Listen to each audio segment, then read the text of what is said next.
the issues around town that are specifically defined as nuisances, which are issues that aren't zoning violations but are problems with properties that affect potentially public health and safety of residents of the town.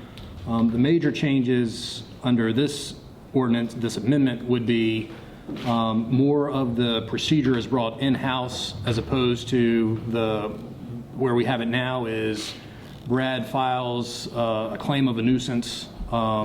We take that to court, to district court up in Covington, and have the judge basically oversee the process of enforcement. And the property owners can come in and say, you know, they have the opportunity to give details about how, if they're cleaning up the property. And in my experience, that ends up being a protracted process because typically if someone comes in and says they're making even the slightest amount of progress, regardless of the scope of the actual issue, the judge will give them more time than they request. I know the last time I think Brad was up there, one of the properties under this issue was, he said he needed 2 weeks to clean everything up. The judge said, well, I'm giving you 60 days. And it's that kind of thing that really protracts this process and ends up being, making it difficult to actually show a lot of progress in town. What this ordinance does is brings that more in-house. So the primary thing, first thing I suppose, is that it clearly defines what reasonable notice is to a property owner. And instead of currently the expectation is that you go through, basically do a title search and identify all of the potential property owners, notify them of the issue, which can be problematic when there are heirs. You know, the actual owner has died, they've got multiple heirs. If they don't have a will, it gets pretty cumbersome pretty quickly. With this, we'll define what reasonable notice is to all property owners in town, and it's that it only has to be sent to the owner of record with the Commissioner of Revenue's office.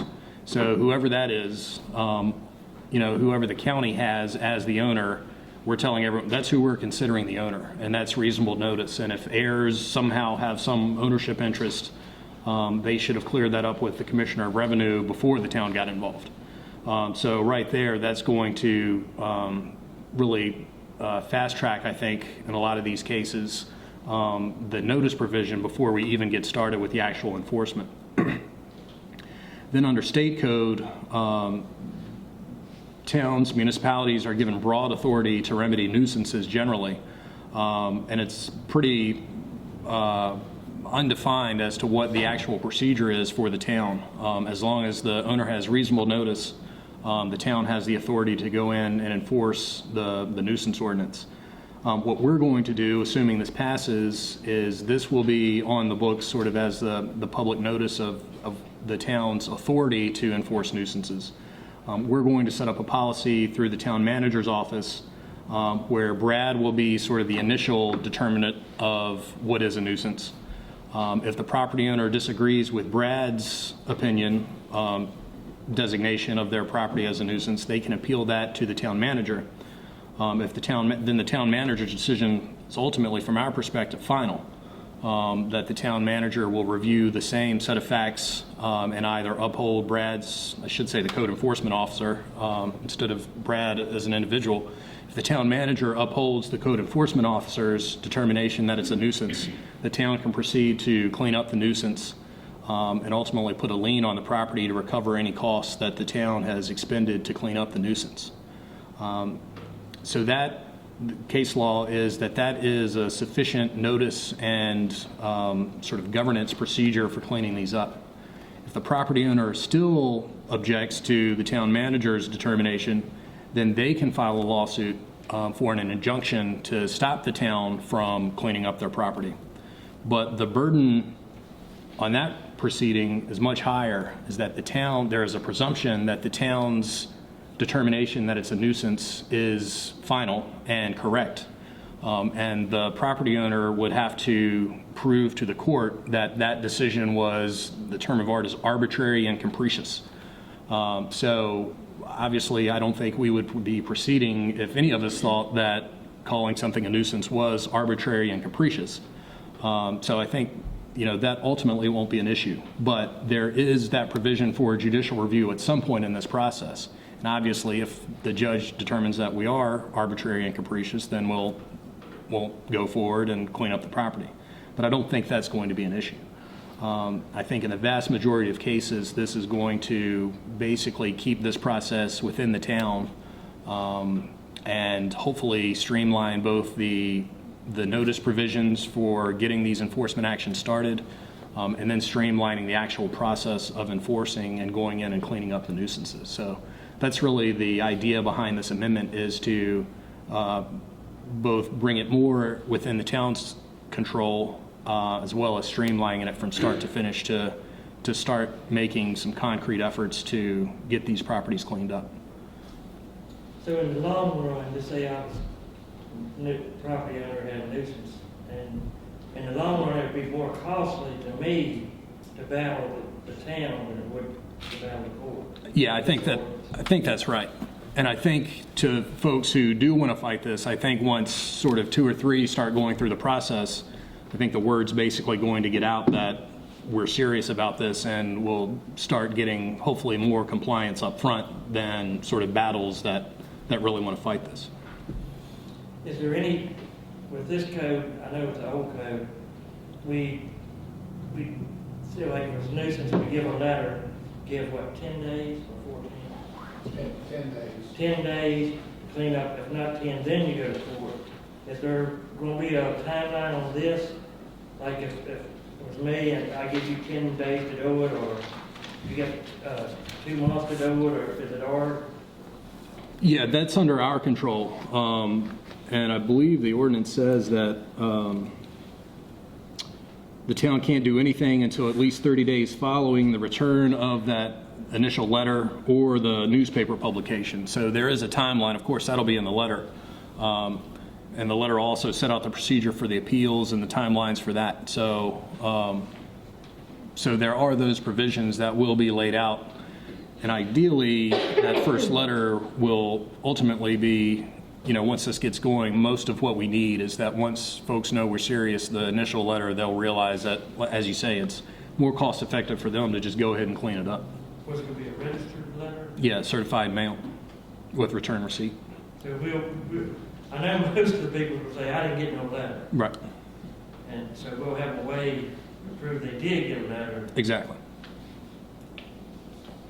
Yeah, that.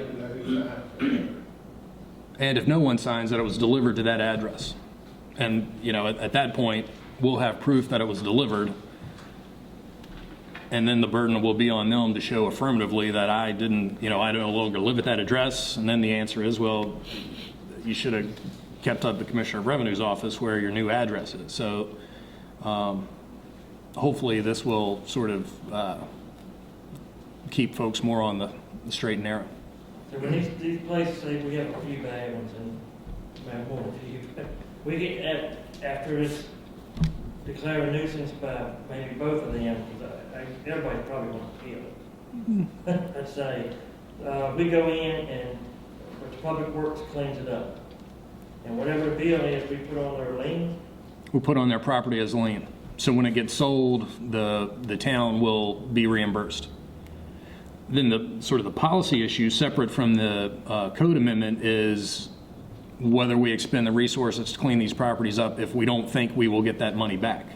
But that's sort of a 3 steps down the road process that we'll just have to figure out on a case-by-case basis. Because I know that's where we're at now, and a little bit on the grass mowing. We'll mow yards and put these liens on there, and nobody pays the liens, especially if they're out of town and it's abandoned house.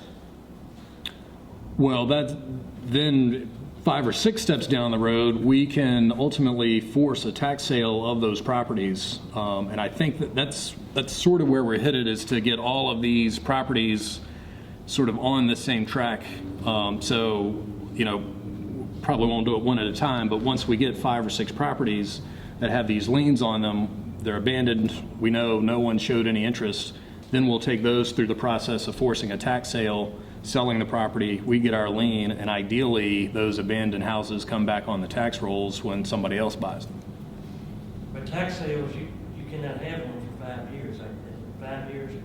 No, it depends. For taxes, it's usually 2 years past the last date or when they stop paying the taxes. But this is a separate procedure, so it's a lien enforced differently, sort of similar to taxes, but different than taxes. So you don't have to wait for those 2 years. Now, for the reasonableness of notice, those absentee property owners, do you have to mail it to for it to be reasonable? We know they don't live there.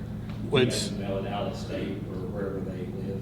Yeah, whatever address they've got on file with the Commissioner of Revenue's office, which, I've seen, I've seen out-of-town owners, obviously listed with the Commissioner of Revenue's office, and we would just send it to wherever that address is.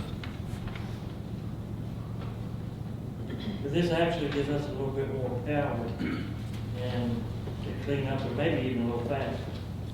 I think both of those things are true. How do we determine what's a nuisance? Well, that's the definition is ultimately, broadly speaking, it is a condition on a property that potentially poses a threat to the public health. So, I mean, even standing water, so, a tire in the yard, a bucket in the yard, they're standing water that's attracting mosquitoes. That is sort of the classic nuisance public health. And then anywhere along the line from there. There are some examples, but those are, again, examples, not a definition. So it includes but not limited to dangerous or unhealthy substances which have escaped, spilled, been released, or which have been allowed to accumulate in any place, all unsafe, dangerous, unsanitary, public or private buildings, walls or structures which constitute a menace to the health and safety of the occupants thereof. And then there's, in the state code, includes removal of weeds from private and public property, snow from sidewalks, covering or removal of offensive, unwholesome, unsanitary, or unhealthy substances allowed to accumulate. So it's fairly broad. And ultimately, the first line determination will be the code enforcement officer working with these definitions. And obviously, I'll be there to assist in that, is if the condition on the property fits into one of these examples or is close enough to one of the examples, then that will ultimately be the code enforcement officer's decision. If it's appealed, the town manager's decision. Because I know we've taken, I ain't gonna say the property or person, but we've taken one to court as a nuisance or whatever, and he won by the judge just saying it was yard art. Would he stand a chance under this? I guess it depends on how the code enforcement officer and the town manager feel about yard art, but In reserving section 20 of that chapter, if we ever wanted to go back, does that make it easier to bring it back into force, or what's the legality of reserving that section? it's just where the current code has it split up into the nuisance into two separate sections. This just has it all under one section, and the current nuisance, I believe, has like 3 other sections. It's really just how the code is put together, depending on the number of sections that basically go by 10, 10, 50, 60, 70 section. So if you've only got 3 sections, then they reserve 7 sections and go to the next 10. It'd be easier if I had the code book, but it basically just gives the town room to grow without renumbering the entire code every time we amend something. But in terms of amending it, if we do want to go back or change it in any way, that we can do that whenever we'd like to. And if this is voted in tonight, this takes effect Tonight, tomorrow. whenever you guys affirmatively vote for it. So people that have already been served letters would fall into the old. Exactly.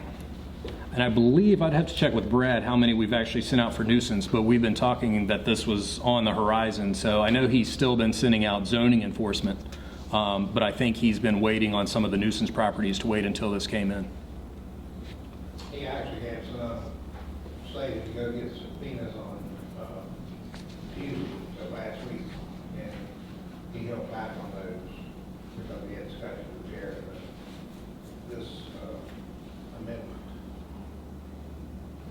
Be prepared, Chad, business is about to pick up.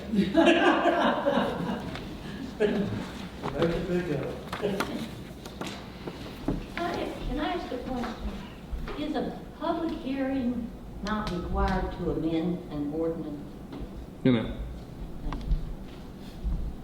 Some ordinances, but not all. Any more questions?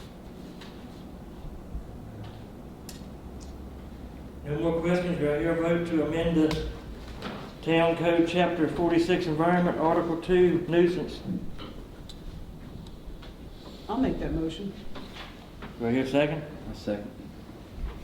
Councilman Isley, Yes. Councilwoman Buttermilk, Yes. Councilman Wolf, Yes.